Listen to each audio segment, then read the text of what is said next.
Welcome, fellow adventurers, to Paranormal M, your guide to the unknown. Subscribe now and enable notifications to join us on our quest for truth and enlightenment. Get ready to experience the extraordinary with our latest mind-bending tales. Am I starting to go insane? Backstory. 4 years ago when I was about 11, I got told that my ma'am died. Although I am unsure of her time of death, I know it was either late Saturday night, 10, maybe 9, maybe, here or there. Even early Sunday morning, 12 to 3 a.m. But on the Saturday that day, me and my older sister, maybe 28 at the time, we were visiting my ma'am as per usual, then heading back to her house to stay the night. Which wasn't out of the ordinary, as it was a weekend, and even to this day I'm normally down there every weekend, due to moving about 9 years ago, maybe half an hour away from her. I visit frequently to see her and my nieces and nephews. And from the moment I stepped into her home, from getting from the hospital, I felt sick to my stomach. I felt like that pretty much until I knew about my ma'am's passing away. That was later on that night at my sister's. I found it tricky to go to sleep. When I managed to, I was waking up, and throughout the night I was having extreme nausea to the point where I was trying to force myself to be sick. I also felt lightheaded and had headaches after managing to get back to sleep due to me feeling unwell, which I brushed off as like a cold coming on. I kept having these reoccurring nightmares. That was throughout the night. They were nightmares of my ma'am dying. She'd go on to say something to me, and I'd wake up again, and this would repeatedly happen throughout the night. I tried to calm down, but I was reassuring myself I'd go visit her tomorrow. But obviously, that never came, as I was greeted to my dad at the door telling me what happened. But it was like I was expecting it when I wasn't even, because the day before she looked fine. But recently now, ever since that happened, I don't know if I'm going insane anymore, as now all hell is breaking loose. I can't stand to be left alone in the house, as some things have gone on that I can't explain, such as hallucinations of seeing things and shadowy things, the presence I always feel that someone's watching me, weird noises. Pictures falling, and one door in particular keeps opening. I've always made it out to be natural, but I don't know if I can anymore, especially because now my dog will stand by my side and stand stiff, barking, growling in a certain direction. And this has happened countless times, and sometimes my security lights would flash on their own and go off and on without there being anyone around. I live in a quite rural place. I've always made up excuses that it would be an animal like a cat, but I always check and never see anything. It's gotten really bad now, and I don't know what to do. If anybody can really help me, I just explain some of this. I'd be most grateful, as I can't understand it anymore. I think I should also mention is that in some of my dreams I've had reassuring nightmares of shadow people just staring at me. And it just feels like that presence, if you know what I mean, and ringing in my ears from time to time. Sorry about that.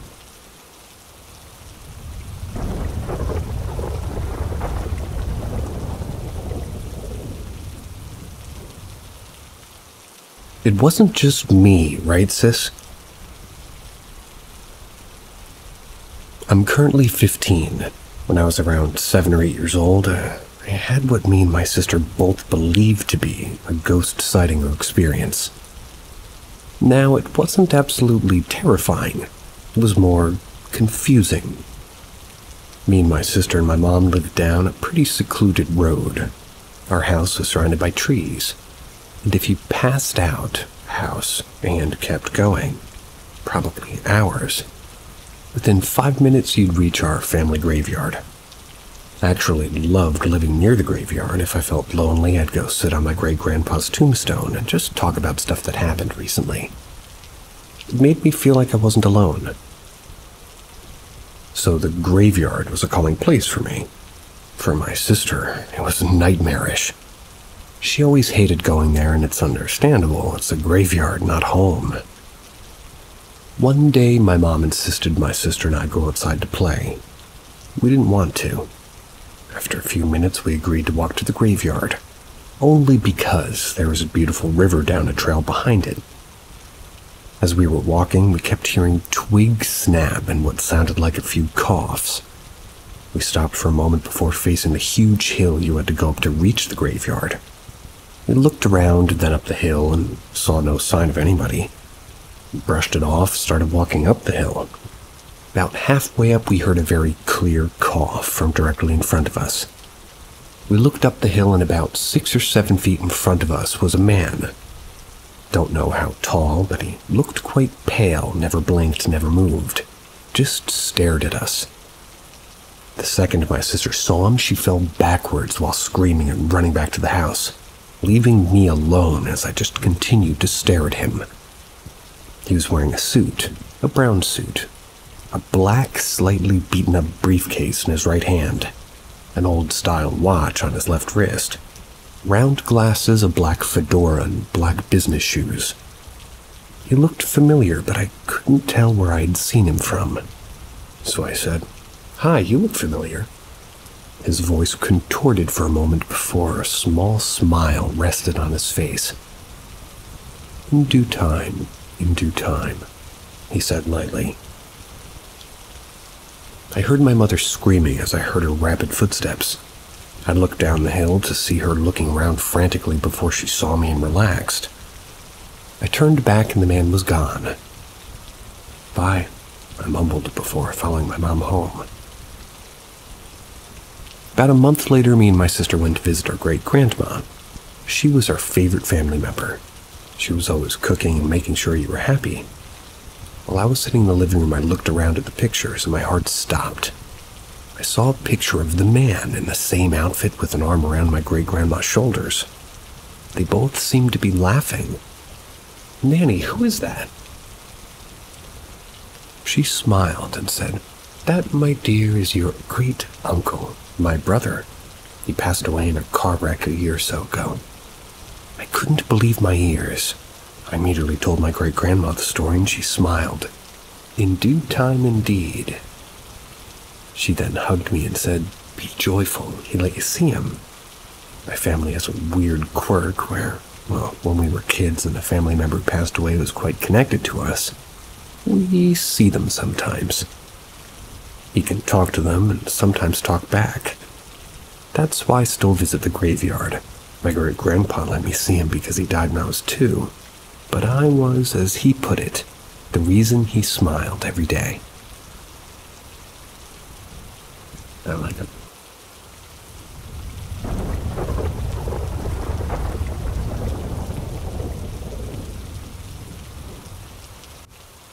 Help me, please. I can't stand this no more.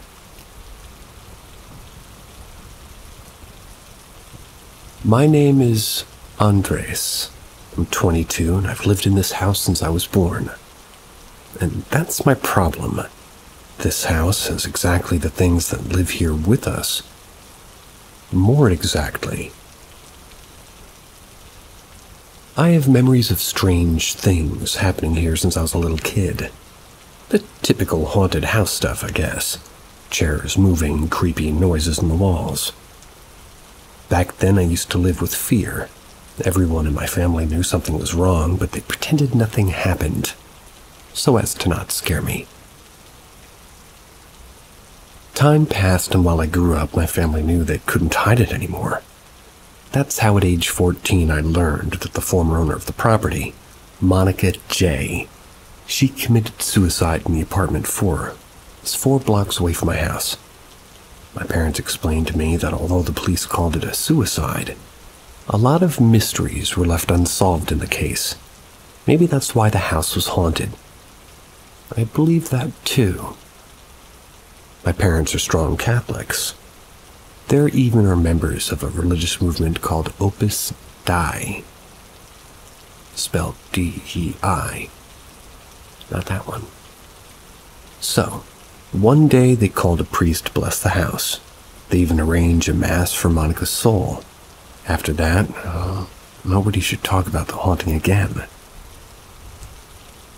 The problem is that what my parents did, it didn't help a bit, mainly because the entities living in my house are quote-unquote different than usual. There's a cliche about ghosts.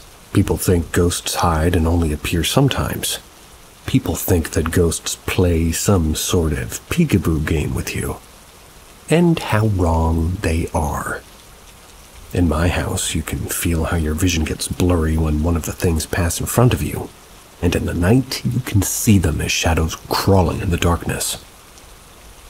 In all the years I've lived here, I saw a woman, maybe even Monica, a kid in a tuxedo, and at my house we have a Virgin Mary statue, like 4 feet tall in the inner courtyard. Well, I've saw her cry. My soul almost left my body the night the eyes of the statue were how realistic the tears were carved, and then touching it just to realize she was actually crying.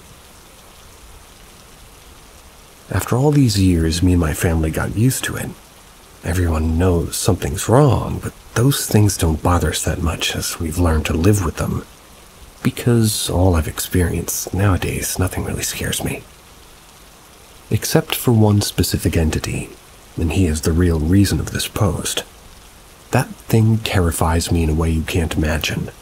After having 2 episodes involving that thing, I conclude that no human has felt fear in its life as I've experienced. He stalks my older sister mainly. It all begun like 7 years ago. My sister Mary V, she told us how something tall, shadow-like watched her sleep. She was used to waking up in the middle of the night with an unsettling feeling just to see that thing watching her. She was so scared that she always slept with her dog, a boxer called Bianca. That dog was always alert, and she reached to the slightest move. But my sister told us how that thing could make Bianca sleep like a log. Even if she poked the dog really hard, she wouldn't wake up. Things got worse. And she woke up with bruises and a horrible feeling. She was desperate for help. My parents called the priest again. He told my sister that maybe what was bothering her was inhuman, a demon.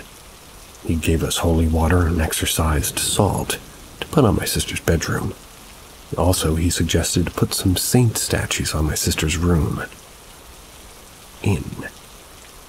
Years have passed, and that thing broke the statues and ignored everything. He's still there.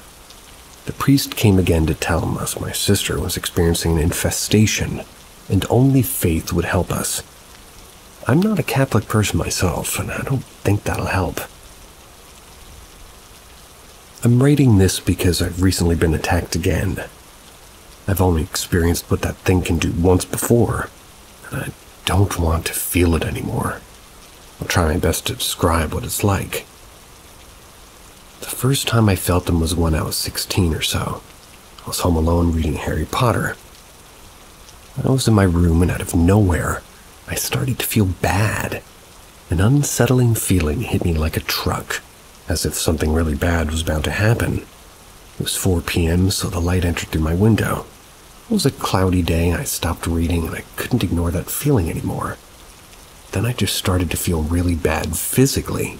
My body started to hurt in a strange way. It was something like that kind of pain you feel in your body the day after you went to a gym. My whole body felt numb. And I saw it. A big, dark figure moving through the air, coming closer to me. He stopped a few inches away from me, and he was huge. So big, he was preventing the light from entering. My whole room became darker. I started to sweat and shiver.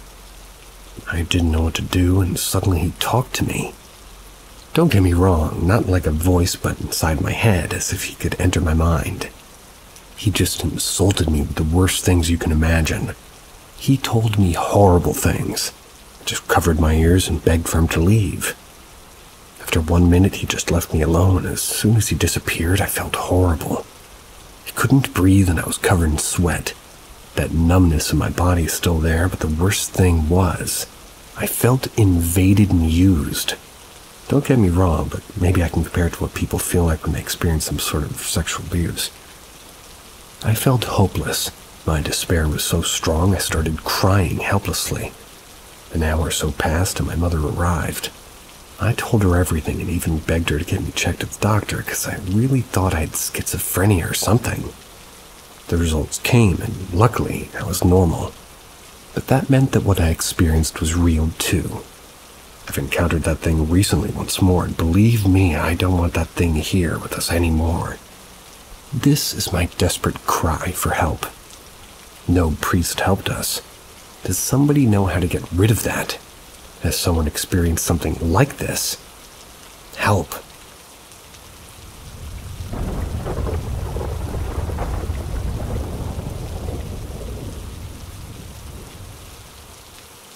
Weird synth music in the middle of the night. For context, I live in a townhouse surrounded by other townhouses from all four sides. All townhouses are almost exactly the same. None of us have backyards, just a garage and a tiny front yard. I'll go straight to the point. Basically, what happened is I woke up today at about 1 a.m. I was hearing some very faint synth music. I'm not sure if I can even call it a music. It was sort of melodic, but not exactly music. At first, I thought it was just part of my dream, and I woke up because I had to pee. After I woke up, I stayed in bed for a couple of minutes, and the sound didn't go away. So I thought maybe the neighbors are playing music, but first of all, music has to be super loud for me to hear with the closed windows and all that. I couldn't pinpoint where it was coming from exactly. Like it was coming from all the way around, from the wall, the floor, the middle of the room. I thought maybe I'm just half asleep and imagining it, so I went to the washroom that's just around the corner from my room. When I exited the room, I realized that the sounds are still there. In the hallway, it sounds exactly the same. So it can't just be neighbors playing music, since the hallway has no windows and it would sound more faint than in my room. But judging by how faint it was to begin with, I shouldn't have heard it in the hallway. But it sounded exactly the same, like it was coming from all the way around me. The same thing in the bathroom that has no windows. Came back to my room and thought that maybe I'm going crazy, but then my mom came into my room and asked if I can hear the music. I can't explain how happy this made me, because I'm not crazy. So she thought it might be the wind, but it sounded way too artificial, like straight up synth, and way too melodic. It didn't repeat the melody, at least I don't think it did. My mom also said it made her think of souls flying away. We talked for a couple of minutes and then she went to bed. The sounds kept me awake for another hour. However, I was way too sleepy and tired to even look at my phone. I would fall asleep and then the sounds wake me up again. Sometimes it's just one note and nothing for a couple of minutes. Sometimes it's multiple notes, one after the other, but never together. In the morning, it was gone. I asked my mom if she remembered it, and she said yeah. We didn't have time to discuss it because I was late to work, so I'm not sure what she really thinks of it. Talked to my boyfriend and explained everything, and he said it sounds very scary, and he has no idea what it could be. Thinking about it makes me feel crazy, like it's so simple. Yet I have absolutely no idea where it could be. I got nothing on that.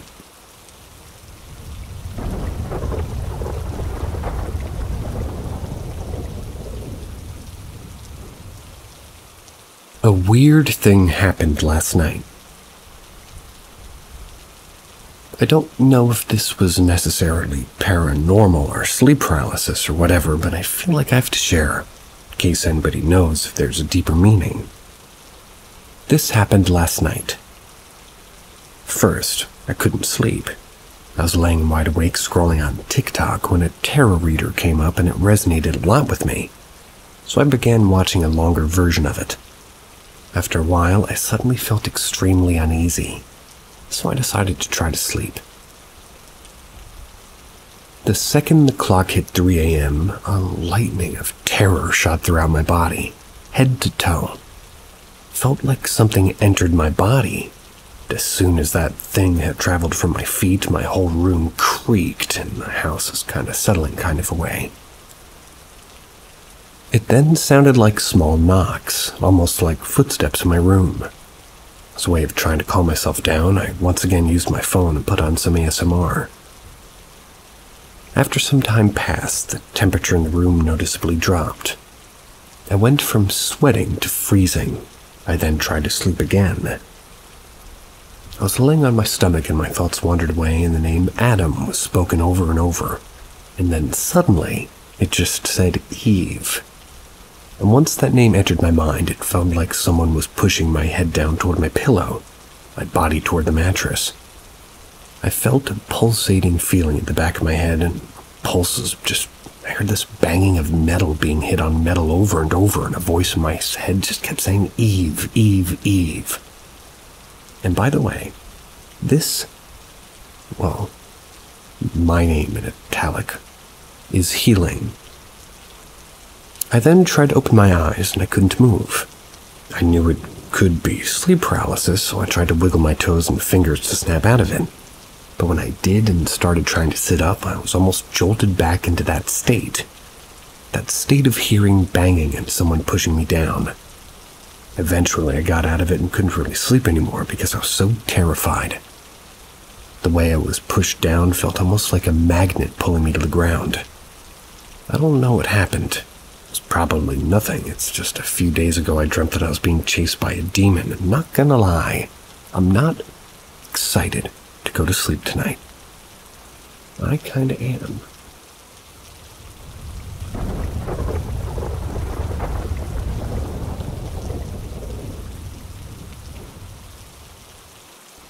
My cat possibly haunting me.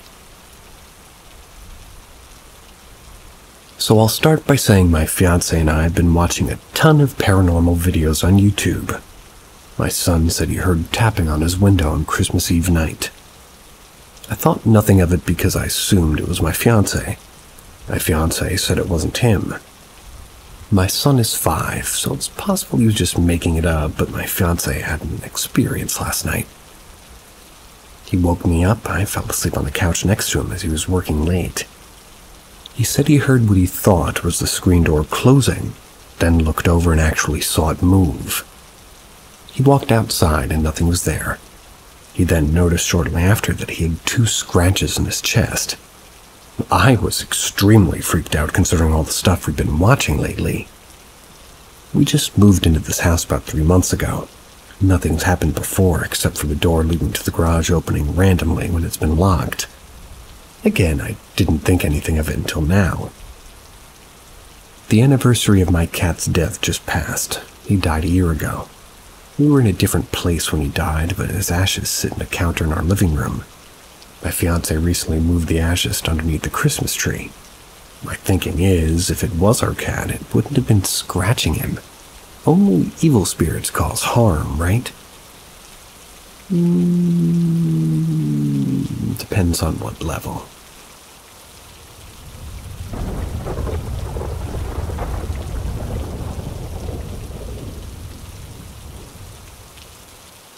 Ghost playing a prank on us. Silly story about our missing TV remote. Our only TV is in the living room, and I'm often the last to watch it. My usual routine would be to turn it off, place the remote on our coffee table, turn off the lights, and head to bed. The next day, significant other comes home. We get ready to eat a meal in front of the TV, as per usual. But when it came to using the remote, it was missing. We finished our meals and spent the next half hour looking everywhere for it. We checked all around the couch, under it, pulled the pillows and blankets off, moved the cushions, literally checked all the cracks and crevices with a flashlight. We then checked the tables, kitchen, bedroom, even bathroom. We have a tiny apartment. It's usually very tidy, so its disappearance was super strange. Ended up finally getting a new remote and syncing that to the TV. We didn't bother putting the couch back together. Here I would like to mention that we have our sides of the couch, and that one blanket is draped tightly and tucked into the backboard. So imagine my surprise the following day when I found the missing remote sitting neatly on the backboard of my significant other's side of the couch. That's a significant side of the couch.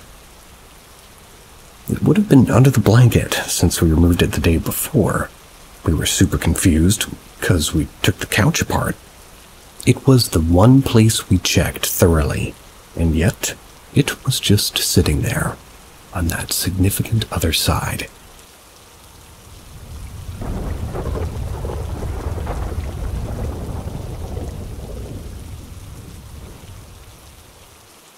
Premonition that probably saved my life. As a student in the late 90s, I was asked to take part in the UK University's pistol shooting competition at Bisley Camp, home of Britain's largest competitive shooting complex. I wasn't keen on it, as the Dunblane massacre had put a grim slant on things. Pistols were about to be permanently banned. Thought all guns were banned in Britain. Anyway, with peer pressure, I agreed to go along. A minibus would take the team up. We'd have the competition, come home, and go to the pub for a laugh. The night before the competition, I had a crystal clear dream of a white Ford Capri and a horrible accident. A row of 4 orange-leafed trees, a broken axle, a Scottish woman with a small black dog asking if I was all right. I woke up that morning to be told our minibus booking had fallen through and some guy called Luke would drive the 4 of us. I didn't know the guy, had never met him, never heard of him, knew nothing about him or his car, and had never been to Bisley. Luke was just a friend of a team member doing us a favor, yet he was wearing the red jacket, black jeans, and blue baseball cap of the person I'd seen in my dream. When he turned up at our halls of residence in a white 2-door Ford Capri, both I and the friend I'd told about the dream essentially went pale and refused to get into the car. "Guys, you're being ridiculous. I had it serviced last month. It's old, but it's fine." "Nah, man, the front axle of that car is..." "What? The axle's fine." Pissed off because we were late, he gets in and throws the car up and down the driveway, jamming on the brakes and shouts, "See? Get in! We're late!" The day goes fine. Competition ends. All in high spirits. Get in the car, and idiot Luke decides to speed up the main road out of the camp. Just as I yell, "Stop the fucking car, I'm getting out!" There's an almighty pop, followed by screeching as the car veers left into a row of 4 orange-leaf trees, comes to a halt. Lots of panicked shouting and cursing. We get out, and yep, the axle has snapped. A crowd gathers due to the noise. As I'm standing there freaked out, a small woman I somehow recognize walks up. Yep, asks me if I'm all right. She has a Scottish accent and walking a small black terrier. When the AA man turns up, he tells us that if this had happened at speed on the motorway, there's a good chance we'd all be dead. We eventually got home via some ridiculous series of buses. I sat eating in silence in the dining hall with my friend. Both of us were just too fucked up to say anything. I described the whole thing to him that morning, and for several weeks afterwards he became quite distant, as though he mentally connected with me in death itself. About a decade later we caught up and the event came up in conversation. He found it much harder to talk about, but his comments always struck me. He said that what I told him and what occurred that morning had forced him to see life in a very different term. Essentially, he'd have to face up to the possibility that there was more to this life than he was willing to consider, and that it frightened him. He'd even had a few nightmares about it over the ensuing years, and as he said, the sheer size of it all and what it meant has always scared me since then. I'm in my 40s now, and I find myself thinking about it every so often. I still, well over 20 years later, find it very hard to describe what I truly feel.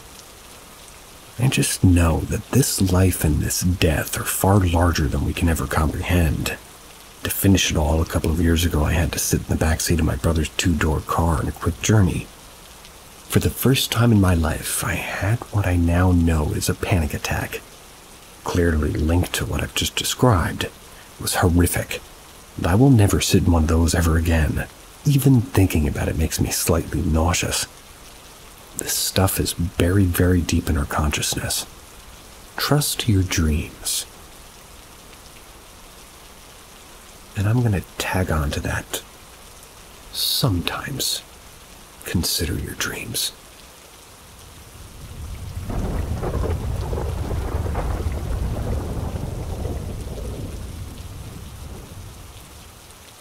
After my mother died, we took her dog. My mom passed in 2010. My younger sister was put as executor for everything having to do with her mother. She was to take her dog named Gizzy, really a mutt, wiry hair, no structure, wouldn't even go outside and pee. When we brought her home, my third son took her, said he would clean up after her, feed her, walk her, all the things a kid'll say but will never do. My wife and I did buy a cage because she wouldn't pee or poo where she slept. We set her up with water and food inside the cage, and it wasn't a box, it was literally a cage, wire mesh. I believe those are called a kennel. We put her up at night out in the morning, walked around, went outside with the other pups to eat and drink, and then when we left, we had gone to bed pretty much, went back to the cage. It had a doggy bed and some towels, kind of cushy comfort. This lasted for about 3 months. My son was getting really attached to the pup, so I told my little sis that if she wanted Gizzy, then she'd better take him now, because I was done with the back and forth. Yes, I will take her, and no, I do not want to, you know how it is. At the 3-month mark, I told my son that she was his permanently, not going to his aunt's. It's done, she's ours. He was elated, and I was happy to see him happy. The poor thing needed a home, win-win, well, almost. I was working 3 or 4 off and 4 on 3 on. Whoops, screwed that up. I was working 3 on 4 off and 4 on 3 off. 12-hour shifts. So I was up at odd times, and my wife would fall asleep in the living room sometimes way before I was ready to go to bed. I would shut down the house and then get her to go to bed when I was ready. One night I had to shut down everything except the receiver. We have 5.1 Dolby, and that old receiver had died long ago, so we were using a little Panasonic that had gotten, well, everything was shut down except for that receiver and light. When over the speakers I heard really fast, "Thank you for," and then slower, "Taking care of," and very clearly, "Gizzy for me." I was dumbfounded. What the hell just happened? Tried to recreate it, then went and checked the receiver, and it wouldn't come on. I tried unplugging it, checked the fuse, reconnecting wires, nothing from that day forward. Speaker wouldn't work. But its last message sent chills up and down my spine. And this is one of the reasons I know there's life after death. That's as good as any.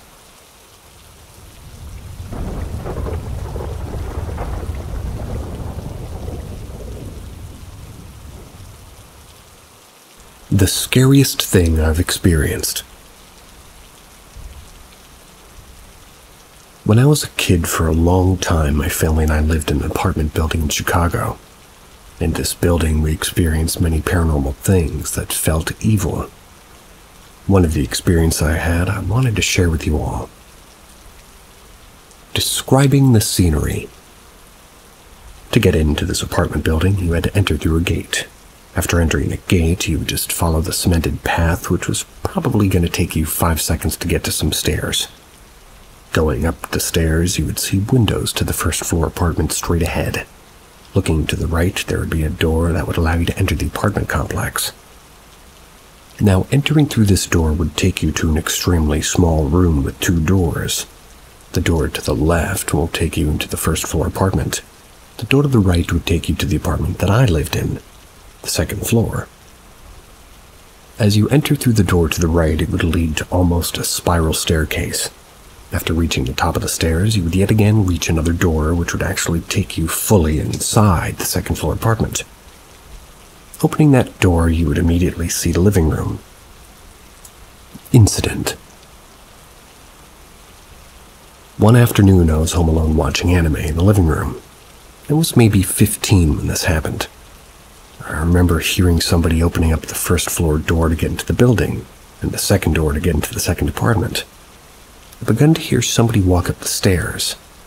At this time of day, I was under the assumption either my mom was done with work or my brother was done with wrestling practice getting home, which I was excited to not be home by myself. As the footsteps got closer to the door, I glanced at the bottom of the door, in which I then saw a shadow. Usually at this time I would hear keys as somebody would be preparing to unlock the door.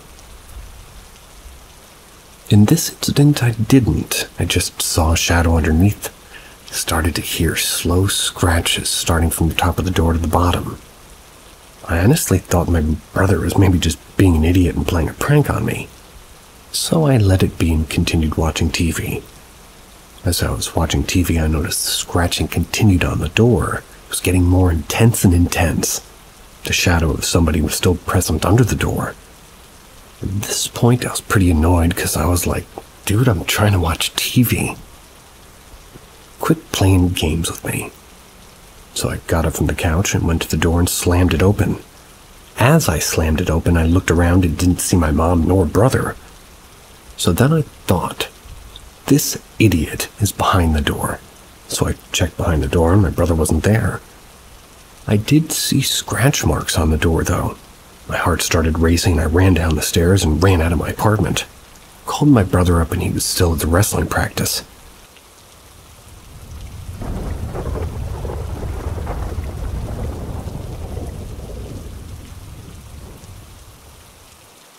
Identical ring appearing out of nowhere. Okay, this happened to me a few years ago. I've always wondered how the hell it happened. Since it was something so physical, it's hard to wrap my mind around it. I was in college, home from the summer, and about to go back to school. My boyfriend of about 2 years had gotten me a ring the previous year in November for our anniversary, so I had it for almost a year. I had specifically picked out the ring from Pandora. It was a limited time piece. I'd never seen it before and I'd asked him for it. It was a simple red heart and the band was scalloped, if that makes sense. It was nothing crazy, I wore it basically every day. I kept track of it very well, and this is important. While I was packing to get back to school, I had packed up all my jewelry and had accidentally packed away my daily jewelry that day. I figured no biggie because I'll be moving things in the next day, getting sweaty and whatnot, so I didn't want to lose anything or ruin anything anyways. I'd unpack it the next day. 2 of my friends had driven from different states the day before. That way we could move into our college house together. They came to stay the night at my dad's since I was in the same state as our college. We hung out in my room, watched TV, then went to bed because the next day was going to be long. I woke up the next morning and immediately noticed a ring to the right of my bed on the ledge of my wall. The ledge was only about a half an inch, maybe half an inch thick. You couldn't really fit much on it. I picked it up and it was exactly the same ring my boyfriend had bought me, but the heart in the middle was clear instead of red. I thought it was so weird. I picked up the ring and brought it into the room with my 2 friends. Asked if either of them left their ring in my room last night, and that it was so funny that we had the same one. Although I had been friends with them for years and wouldn't have noticed by then if we had the same one. They both said it wasn't theirs. I laughed and told them to stop messing with me. They looked really confused. They both said that they'd never seen the ring before and never owned one like it. I really thought they were trying to screw with me, but they did genuinely deny it and were just as confused as I was. Then I texted my boyfriend asking if maybe he had bought 2 different ones to test out the colors and forgot about it and somehow ended up in my room, even though I'd never noticed it on the ledge before. He said he definitely only bought one, and it was the red one. I reached out to my dad's girlfriend, who was the only other woman that stayed in that house, if she owned the ring. She said that she had never seen it before, was trying to check any logical explanation there was. I know what you're probably thinking, that I didn't actually pack the ring for my boyfriend and it was all there all along. I ran to my packed bag, pulled out the ring my boyfriend gave me. Still as red as I remember. was holding the 2 identical rings in my hand with no explanation as to how the second one came about. The second ring was also my size. I went to Pandora's website to look at the ring, and it wasn't even sold anymore. I couldn't find it anywhere. I still have no idea where it came from or why. The creepiest piece is that my dad's house was built in the 1700s. It was the original farmhouse of the town he lives in. Definitely not short on paranormal possibilities. To this day, I'm dying to know how it happened. I'd love to know people's opinions on this. That's a strange one.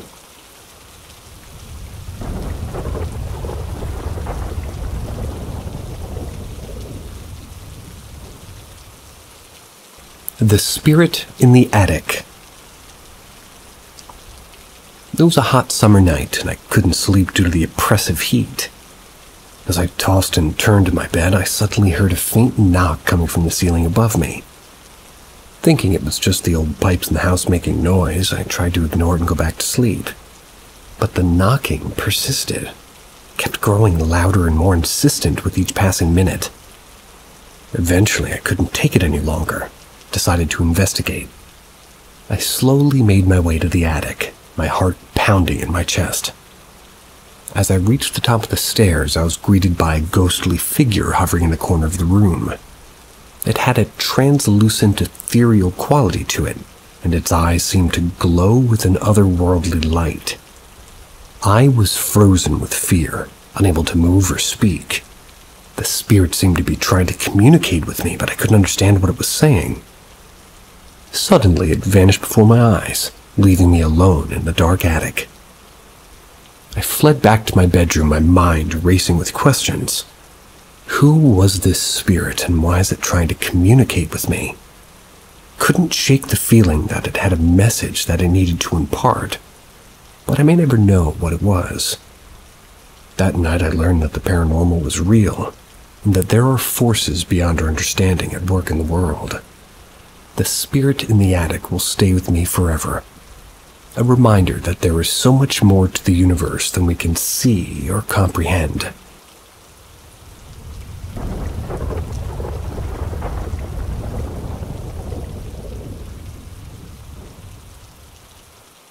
Two-year-old sees my grandpa. I moved about 8 hours away from family years ago. We go home several times a year. That time is usually split between my family and my husband's. I have an enormous family, so I don't always get to see everyone when I'm there. My 2-year-old son had met my grandpa only 2 to 3 times. My grandpa had early dementia. At family functions, he would sit but not really engage. He would smile and would nod when you spoke to him, but that was it the last few years. When he was healthy, he was a giant personality. Absolutely adored kids. He had a big... He had a big, booming voice. A big storyteller, and he was everyone's grandpa. My son had only ever heard me refer to him as my grandpa when talking to my husband, family, or friends. I called my grandpa Pawpaw, though. My son never heard me say that. A week before he passed, I gave birth to my second son. Knowing how much he loved kids, I FaceTimed him in the hospital and told him that he had a new grandson. He nodded and cried tears of happiness. At this time, his dementia was so bad he could no longer talk or speak. My 2-year-old kept telling us that there was a ghost and would point and say there was a man following Mom with the baby. It was unsettling because I've had experiences my entire life. I would just be super casual and ask my son if he was scared or if the man was mean, and he would say no. One night I was putting my son to bed. I pray every night, and when I go to the part where I ask God to surround his bed with angels and keep the evil away, my son stopped me. He got a big smile and said, "Pawpaw comes protects me." I was in total shock. Pulled up a photo of him, and my son pointed and said, "Yes, the man is Pawpaw." I asked him how he knew his name. Then he told me that Pawpaw told him.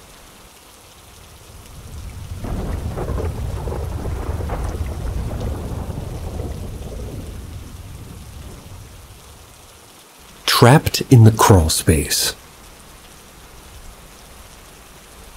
I have tons of stories that happened to my family and I in this house. My dad bought a piece of property that had belonged to an old plantation. My neighbors lived in the plantation house across the lane. My dad built a massive, beautiful home on our lot. We had 2 giant trees in the front yard, and we were told a teacher got hung for teaching the slave children how to read and write. Things immediately started happening to me. The rest of my family made jokes about it and tried to make me feel crazy. After about 3 weeks, I noticed my parents and brothers started getting quiet when I would bring stuff up. They finally admitted to things happening to them. The house had a basement. It was pretty enormous. Most of the basement was finished, and the unfinished parts were behind doors leading out of the unfinished living room. There was a finished office, and in that office there was a small door halfway up the wall that led to a crawl space that was under the laundry room. My dad had asked my brother to get in there and spread gravel out in the back corner.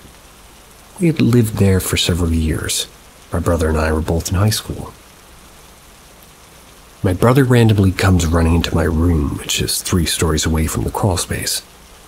He was extremely mad, asked me if I was pranking him. Shocked, I said no and asked him what was happening.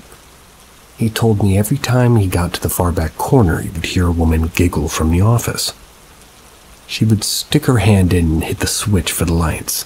Still giggling, she would close the door in the crawl space, leaving him in pitch darkness where he would have an army crawl across dirt and gravel and hit the door to get out. He would have to army crawl. He said it happened 3 to 4 times. When he saw my reaction, he knew it couldn't be me. I decided to walk down with him and sit at the door with a flashlight and guard the door and a light switch while he finished spreading out the gravel.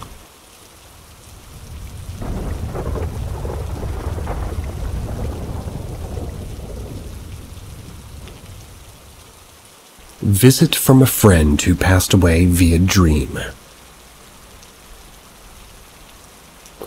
Right around the time I got pregnant a year ago, one of my friends passed away in a tragic car accident. She was a friend from college and had recently moved within an hour of my home. The week before she passed, we had made plans for her to come visit the following weekend. I had this crazy vivid dream that I was going to a city to visit her. In my dream, not just anybody could get to the city. You had to have a guide to get there. I was in a weird-looking car, and my guide was unnaturally tall, silver shiny hair, no wrinkles at all, appeared young. He didn't talk to me at all, he just drove. We drove through tidal waves that hide the road. Once we were in the city, he dropped me off. This city was magical, but I was surprised to see it looked like any other city. I met a friend at a restaurant, and we talked like old times. She kept telling me how happy she was. Her death really upset me, not because I was going to miss her, but she had really found a good guy that she had a solid relationship with. And I knew she wanted to get married and have kids. She also had recently landed her dream job right before her death. During the dream, we continued to just kind of eat our dinner talking. She started telling me I was going to be so in love with my child, and that we would grow to be best friends as my child aged. When she was telling me this, I could see her running and playing in a field with a kid, but I couldn't tell the gender. My husband and I were going to wait until our child's birth to find out. In my dream, I asked her, "You know my child?" She smiled and said, "Yeah. They play all the time." I asked what gender it was, and she laughed and said, "I know your husband wants to be surprised, and I refuse to ruin that surprise." After dinner, we walked down to the street, and there were stores everywhere and people everywhere. The vibe was very jolly, almost like any other city during Christmas time. I looked at her and said, "Why don't you come back with me?" She smiled and said, "You know I can't do that." Promised, "I'm very happy here." I got sad and said, "Well, why don't I shop with you here for a little while?" She laughed and said, "You also know you can't stay here." We gave each other a hug and climbed back into the weird car with my guide. This dream was so vivid and so real. I'm certain it was her giving me some peace that she truly is okay with not living out her goals here on Earth. Hope so.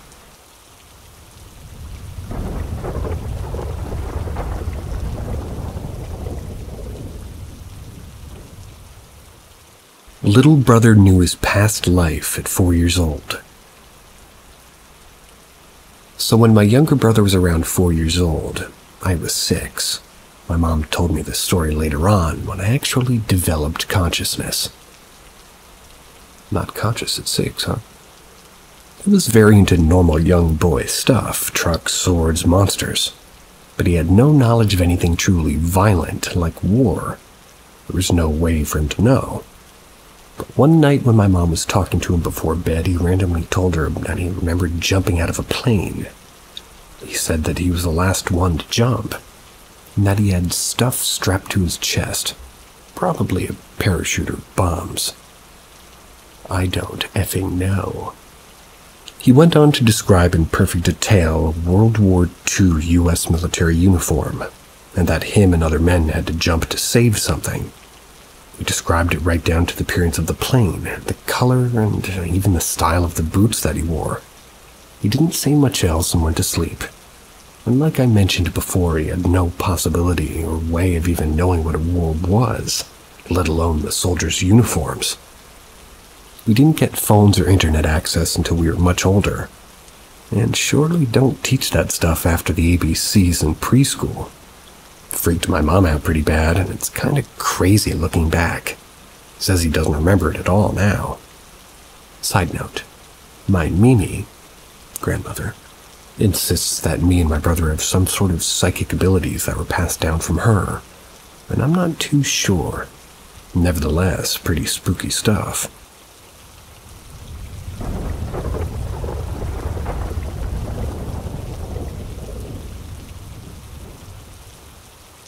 What is reality? Am I just crazy for thinking about this?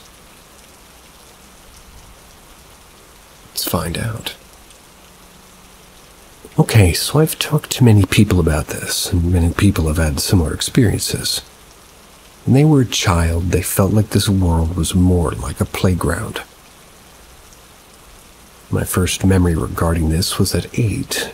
I was with a friend who was also 8, and we were returning from school. We were talking about random kid stuff in front of my home, and we started talking about something bizarre. We started imagining that the world was like a game, like we didn't belong here actually, and that we're just characters inside of that game being controlled by some kind of an alien race.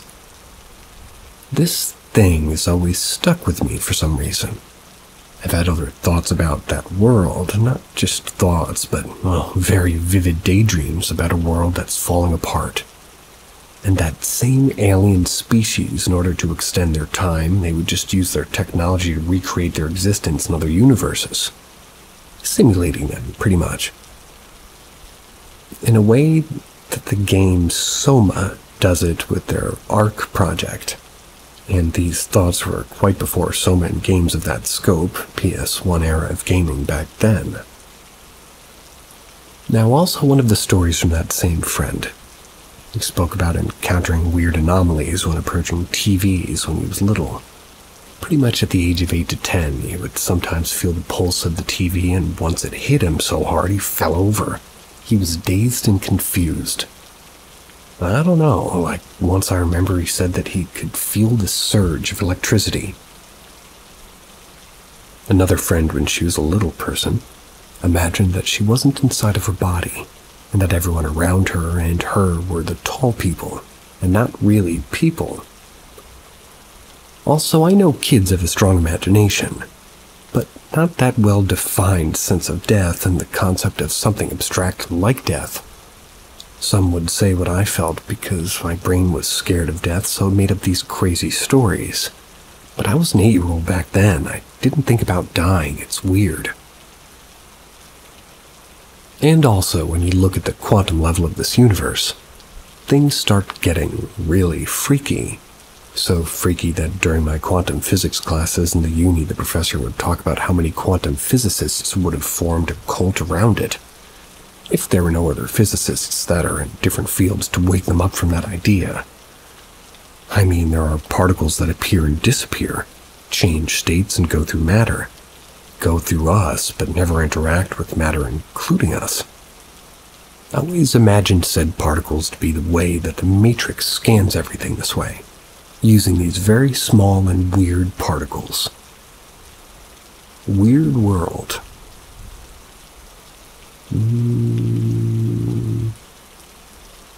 No comment.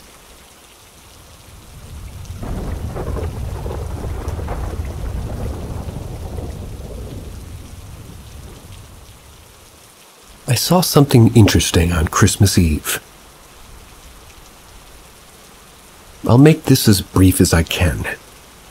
Christmas Eve, we were running out of time to do all the fun things we wanted to do with the kids before bedtime. I have 3 under 4 years old. One of the things was to sprinkle magic reindeer food on the front lawn. We planned to do this earlier, but we ended up going out front at like 18:45. So it got pretty much dark out already. It's like 6:45, by the way. As the kids were sprinkling the food around, having a blast, I looked across the street between 2 of my neighbors' houses. I saw someone in the shadows. This was a particularly dark area of the street, and this figure was wearing all black and blending in very well. Couldn't take my eyes off this figure in case they made a move toward my kids. It was below freezing out, and this person didn't have a phone out they were looking at. They weren't out smoking. They weren't going for a walk. They just stood in the shadows, watching my family from about 150 feet away. At one point, I think they noticed I was watching and moved further back into the shadows. We were out there for 10 minutes, and this figure never moved to go inside a house or walk down the block.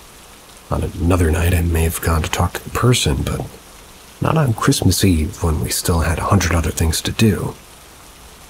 I did call the police department when I got in because it was so odd and reminded me of Richard Ramirez. They came an hour later and of course saw no one. Here is my best description of what I saw. Remember, it was nighttime.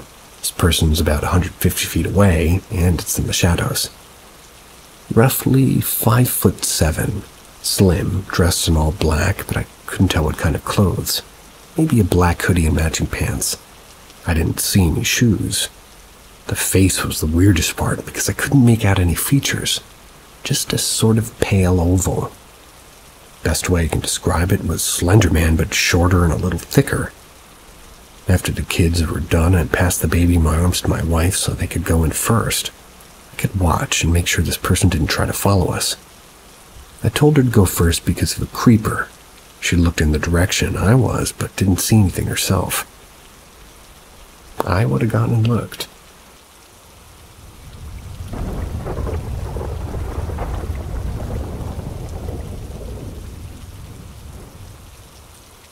Shadow limbs. I've had some strange experiences growing up in the northwestern part of Montana. I'd like to share my first one. We were living in Somers near Flathead Lake. I was around 5 years old. I lived with my mom, dad, and newborn brother. Our house was a kind of a one-story rancher that was pretty secluded. My mom worked nights at a casino, and sometimes would sleep on one of the couches in the living room when she got home. I wanted to sleep by her, so I tried to sleep on the other couch facing the dining room and kitchen area. The oven light was on, casting a soft yellow light. I was laying on my side looking toward the kitchen. I woke up, and what I saw was a disembodied shadow in the shape of a human arm sticking out of the wall. It extended from the side as if sandwiched between the fridge and the kitchen, and the wall separated the living room. It had a slight bend at the elbow, its palm facing up toward the ceiling. I noticed it was holding something in its hand. It looked like it was holding a brain. Remember the pink and gray color. It was shaped like seeing the human brain from the side. I was more disturbed by this observation even more than the shadow limb itself. The light from the kitchen is behind the arm, making it very prominent and out of place. I laid there looking at this thing for a while, and it never moved. I don't remember being very scared, but definitely confused and unsettled. I don't think I was dreaming or experiencing sleep paralysis as I was able to lean up and try to get a closer look. I eventually fell back to sleep. This memory is so vivid to me. I hope I did a decent job describing my experience, but if anybody's had any questions or observations, I'd love to try and answer and discuss them. I have some more possible paranormal experiences, but that would be a lot to write in one night. I'm excited to share, and I hope others may find it interesting. Gotta say, if I saw an arm come out of a wall holding a brain, no matter what color the brain is, 1, I'm not going to sleep. 2, I'm not going to sleep. I'm up for 4 days. Next story.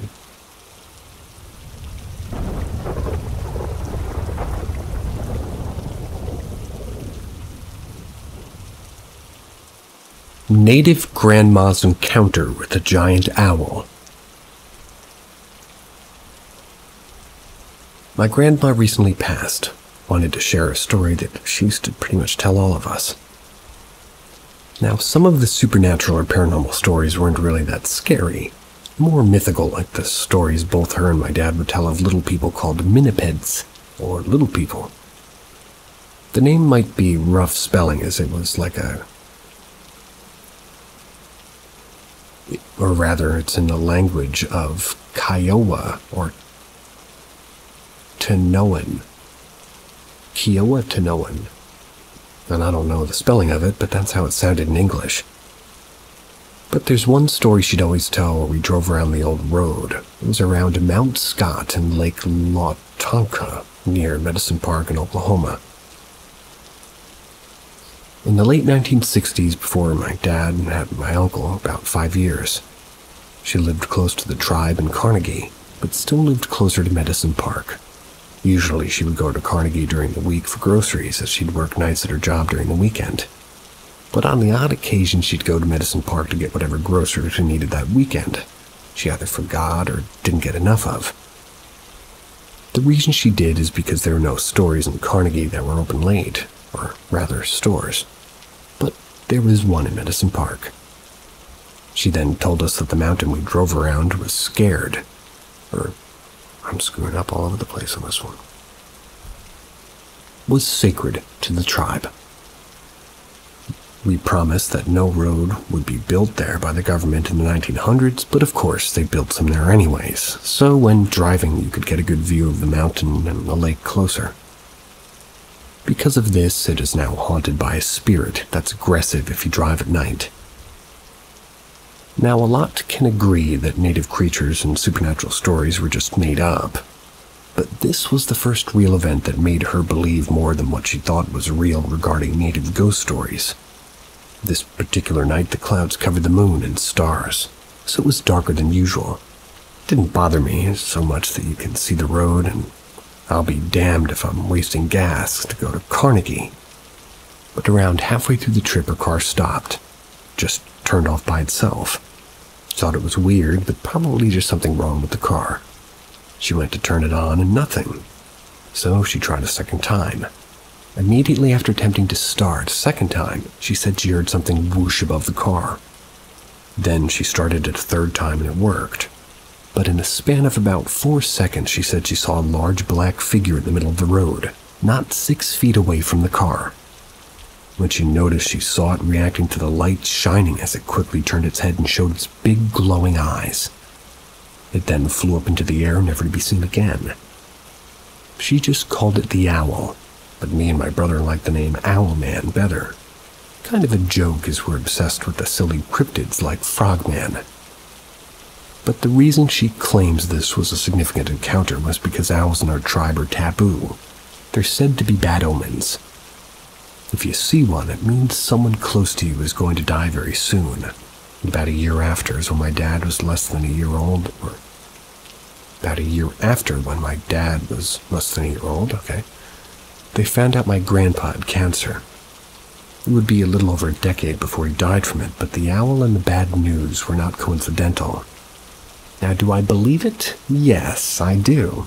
My grandma was dead set on it being a true story, and my dad believed it too, so probably because he had heard stories of paranormal stuff happening to him. He said it himself. There are things out there you can't even imagine. Think of how many times things sounded fake until it was found or it happened. If I ever get with my dad again soon, I'll ask him more about those kinds of things and maybe post them, but for now, what do you think of this encounter? I know it didn't happen to me, but it happened to somebody who's very close. Plus, I never see native paranormal encounters other than Skinwalker or what have you. I apologize for pronouncing your tribe name wrong. I couldn't have been right.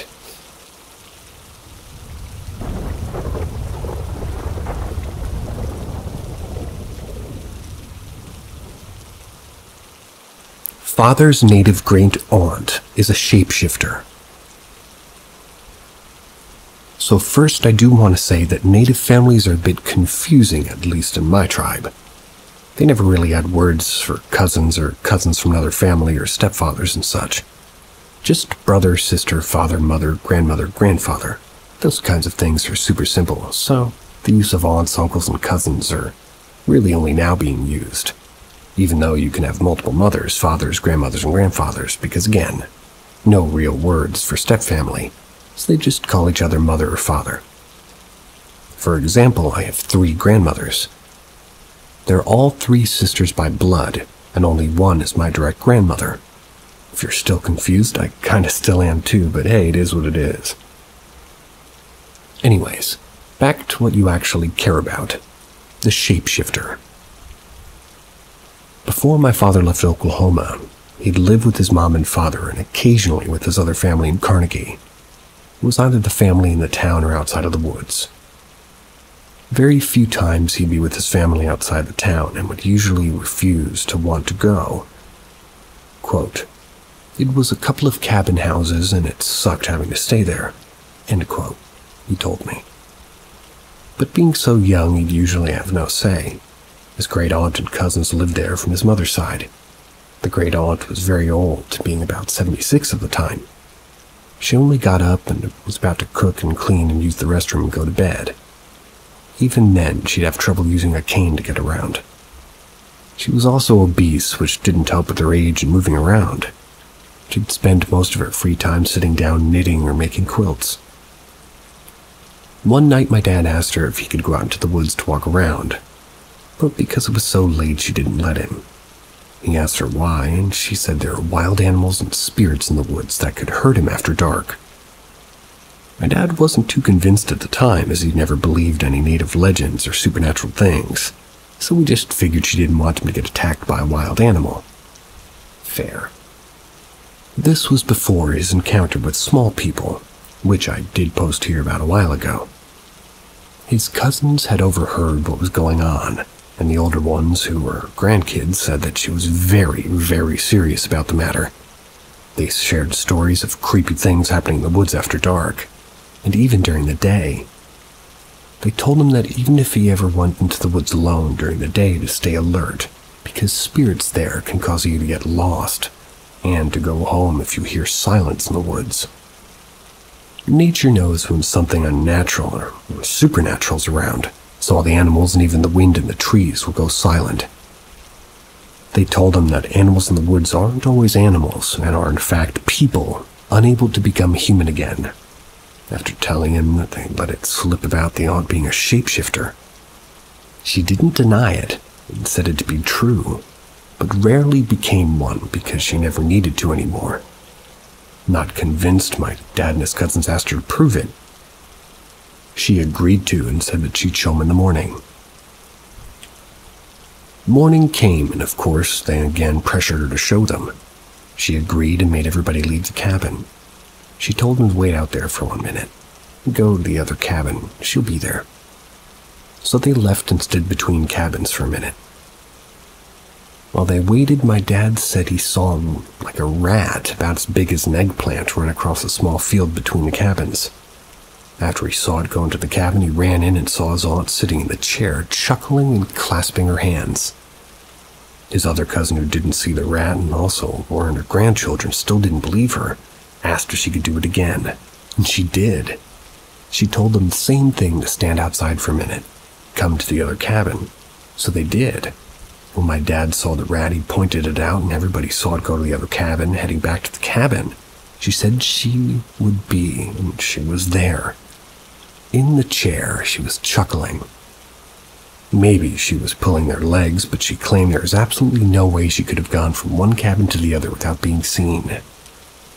You see, the cabins, where they stayed, they were built in a big field surrounded by woods, and the field was flat and open. If anyone or anything went across the field to the other cabin, you'd most definitely see it. Now, do I believe it? Maybe. Do I think she was a skinwalker? No. I know hearing this, you'd think that because it's a native person becoming an animal, but my dad said these things were just as normal as somebody having a different gene trait. Like some people have different looking feet and faces, and some people in the Kiowa tribe can become animals. Just normal to them, I guess. I'd have to see or experience it to believe it honestly, but if I was in his situation, I'd have believed it.